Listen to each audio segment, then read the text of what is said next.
السلام علیکم دوستوں، کیسے ہیں آپ سب؟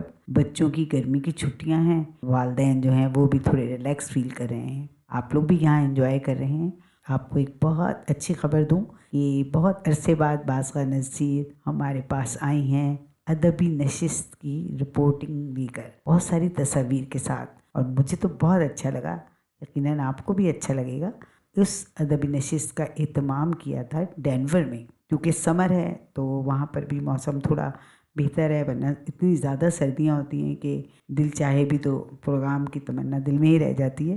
اس ادبی نشست کا جو میزبانی کے فرائض انجام دیے تھے وہ مسز غزالہ علیم نے، مسز عروسہ نے اور مسز مدیہ آوان نے، سب دوستوں نے بڑے محبت اور پیار سے اور خوشی سے شرکت کی۔ کافی زیادہ خواتین تھیں، لیکن کچھ خواتین نے ابھی سننے کو ہی ترجیح دی، اور جنہوں نے اپنی ڈائری سے منتخب کلام سب کو سنایا، اس میں مسز مدیہ آوان نے امجد اسلام امجد کی نظم اگر کبھی میری یاد آئے وہ سنایا، اور بڑے کانفیڈنس کے ساتھ، مجھے تو بہت اچھا لگا سن کے۔ مسز عطیہ، مسز صوفیہ، مسز عروسہ نے اور مسز ربیہ قریشی نے بھی اپنی ڈائری سے منتخب کلام سے سبھی کو محسوس کیا۔ مسز آمنہ نے اپنے خوبصورت لب و لہجے سے مشہور شاعروں کے کلام کو، خیال کو خوشبو کی طرح اس ساری محفل میں پھیلا دیا۔ پھر مسز راحیلہ نے ترنم سے سامعین کو اپنی پسند کے کلام سے محسوس کیا، اور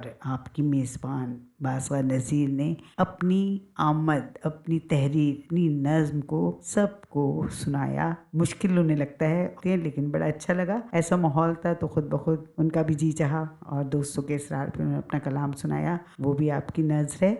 اور مجھے تو آپ دیجیے اجازت، میں مزید آپ لوگوں کے درمیان نہیں آؤں گی۔ دیکھیے خوبصورت تصاویر کو، ویڈیو کو۔ ایسی ادبی نشستیں ڈینور سے ہمیں اکثر ملیں گی اور ہم آپ کے سامنے لائیں گے، کیونکہ دوست تو سب کے دوست ہوتے ہیں نا۔ اجازت دیجیے، اللہ حافظ۔ بدل دیا مجھے، خود بھی حیران ہے دل، خود بھی حیران ہے دل، آئینہ بھی ساکن ہے۔ دن و رات کا فرق مٹا دیا تم نے، جیسا چاہا ویسے ہی بنا دیا تم نے۔ کاش کہہ دوں یہ تمہیں، کاش کہہ دوں میں یہ تمہیں، آج کی شام تم بھی محسوس کرو، آج کی شام تم بھی محسوس کرو تنہائی، جو بھی زنجیر تم نے پہنائی میں نے پائل کی طرح چھتائی۔ شکریہ۔